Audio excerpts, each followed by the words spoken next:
Hello friends, in today's video I'm gonna be walking through how to fix Instagram story music no results.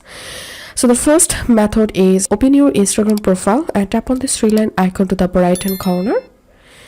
Tap on settings, tap on account, scroll down, and we need to switch to a professional account. So tap on switch to professional account, tap continue, and select a category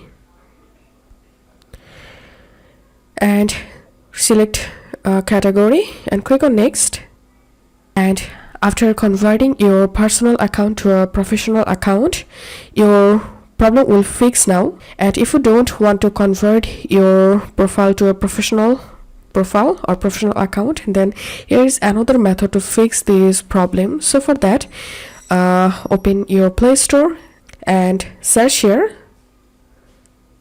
Super VPN, and you have to install VPN on your device. So click on install.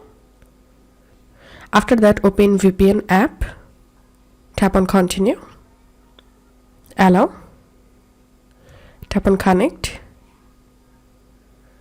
always allow. And after connected your VPN, now reopen your Instagram app and you will see your problem has been fixed. So that's how you can do it. If this video helped you, give a thumbs up and please consider subscribe to 5 Minute Solution. Thank you for watching.